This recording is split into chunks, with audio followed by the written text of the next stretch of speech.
This is Reality Check. You're watching NDTV's rolling coverage of Russia's shock decision to invade Ukraine this morning. A world that is recovering from multiple cycles of the pandemic woke up to war as Russia launched that invasion. Now, of course, it's been close to over 12 hours, and it's fairly clear if you actually go to those pictures full frame, you'll get a sense of the scale of the invasion, that it's been over 12 hours now. And what appeared to be initially Russia's suggestion that they're actually just attempting to quote-unquote liberate the eastern part of Ukraine, which is where the Russian influence is the strongest, has actually spiraled into something much more extensive, with reports of bomb blasts and explosions in major Ukraine cities and installations, including in the capital of Kyiv. And of course, this has prompted a global backlash. And just putting up on screen what the world has been saying, world leaders have been saying in different global capitals.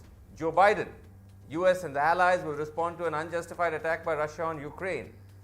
The European Union calls it a barbaric attack. Boris Johnson says Putin has chosen a path of bloodshed and destruction. Japan strongly condemns the one-sided actions of Russia. China has been somewhat, though, more tempered. Okay, let me first go across to Roman Babushkin, who's charged the affairs of the Russian embassy here in India. He's been with us. Mr. Babushkin, thank you for staying on with NDTV. I just heard you earlier on my colleague Sonia Shorao. Just to understand, you still maintain that Russia and Russian troops have not actually entered Ukraine? Not at all. Not at all. Not entered, had no intention. The decision came to liberate the independent Donetsk and Lugansk republics, which were attempted to be captured by the Ukrainian forces. During the last night, there were about 2,000 ceasefire violations, and it actually provoked for a response in order to save lives of civilians. So let me remind you that actually that is the situation which happened not yesterday. In fact, it lasted for many years already, starting at least from 2014. So where the West... Sorry? I want to come to the history of that in just a second, but I still want to just for a moment understand, because what you're making is an extraordinary claim. At the moment, let me clarify. There is no troops, that you have no Russian troops, even in the republics, right up to Kyiv. But you're saying no, you deny that. Absolutely, there is a fake news, which is distributed and circulated by the Western media resources, CNN, BBC, Bloomberg, New York Times, and everything. So this is their usual information. This is a part of anti-Russian information war.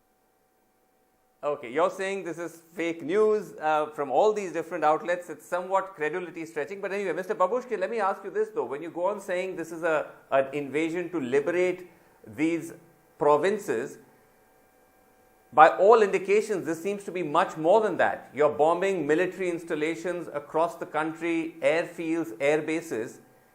You appear to be essentially toppling the regime in Ukraine through armed force.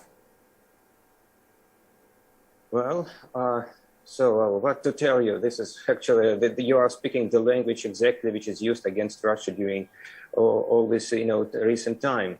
So, and everyone was speaking about the Russian troops surrounding Ukraine, but nobody was asking how much troops were there from that side, how much troops NATO has in Europe, and what they are doing in their anti-Russian geopolitics in the region. So conducting anti-Russian exercises, pumping Ukraine with thousands of tons of weapons, which ultimately provoked hardliners in Ukraine to resolve the conflict by military means.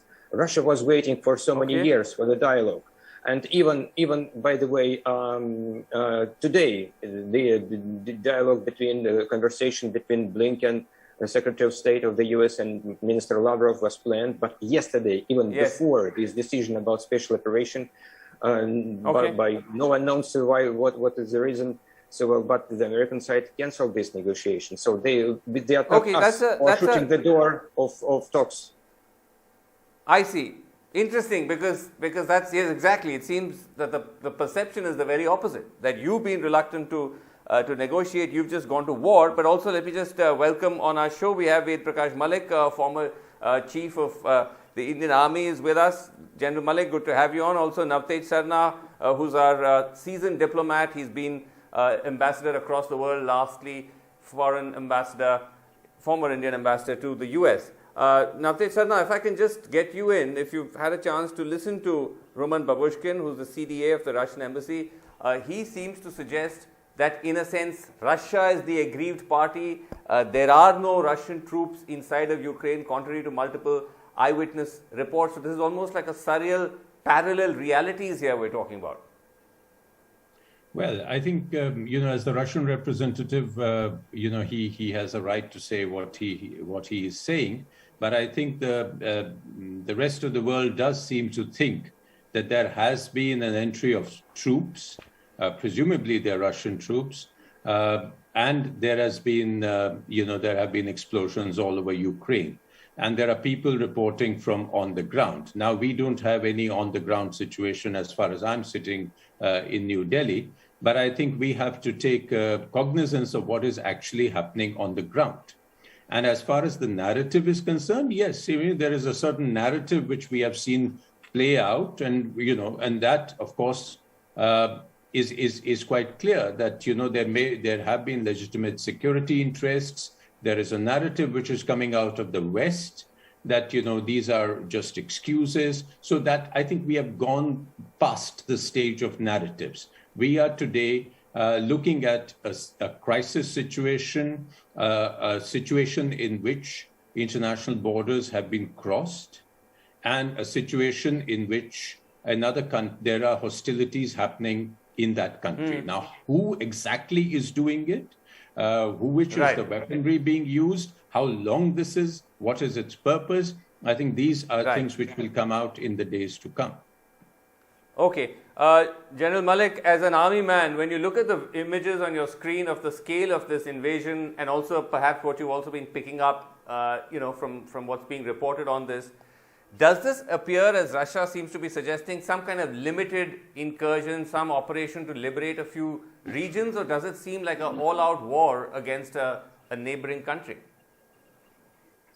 Srinivasan, it started off as a coercive diplomacy, and then it took the form of trying to liberate these two provinces, Donetsk and the other one in Donbass region.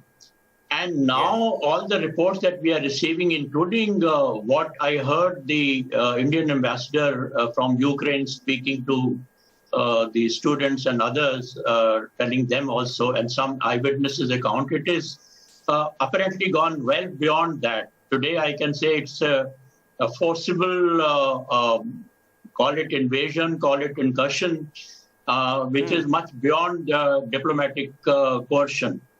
And it is, to me, it appears that the whole idea is the security zone. Russians think that Ukraine is part of their sphere of influence, while the Ukrainians wish to join the sphere of influence NATO. Of the Western nations, particularly the NATO. Right. And that is the main trouble. But it is quite apparent that Putin and Russia are quite adamant, they have decided that they will not. They will not permit the present regime. Right. Ultimately, it is likely to end up in the regime change, because I don't think Ukrainian can last for long. And then when the Ukraine regime changes, then obviously they will ask for the changes in their constitution, which at the moment says that so they this will is now join a full regime change, which is what which is what it appears to be. Let me just bring in Suhasini. And then it will also, Srinivasan, it will also follow up. It will also follow up with the change of the constitution. This is what I think the Russians want. Okay, Suhasini Heather, extraordinary images on all our TV screens since the morning. But just wanted to ask you that despite some tough talk by different world leaders, India, of course, has been somewhat more ambivalent. What really can the world do at this stage? Well, I don't know about the world. As far as India is concerned, it is a difficult situation because on the one side is its traditional relationship with Russia. On the other side has been a barrage of telephone calls. External Affairs Minister Jaishankar just came back from Europe, where he met so many European leaders. Calls today from the EU counterpart, from the UK as well, where we understand essentially it is going to boil down to this UN Security Council resolution that will probably be tabled tonight, but will probably see a vote tomorrow night. So it is in that resolution, when you ask what can the world do, that we will see the contours of what the action proposed is. Now, remember, Russia and China are likely to veto any resolution that is very critical of Russia or puts punitive sanctions in there. Sure. But what will be important is to see how many people vote for such a resolution. And I anticipate that's what many of the calls today are going out about. In a short while from now, of course, Foreign Secretary Harsh Shringla will be speaking about India's position, also about all that India is doing to try and evacuate students from Ukraine, other citizens from Ukraine, possibly by the land boundary, but also about where India is going to stand. Because remember, so far, everything India has said has essentially been very even-handed, not criticizing Russia, talking about the legitimate security interests of all. And today's calls have been a lot tougher, talking about the impressing on India that the need to affirm Ukraine's sovereignty is important. Right. Okay. As we wrap up, Mr. Babushkin, is Russia not worried about the consequences of this? Apart from economic sanctions, also the possibility that this could escalate if NATO decides to get involved militarily? Look, if we talk about the further developments, first and foremost, actually, we still believe that the negotiations are still possible.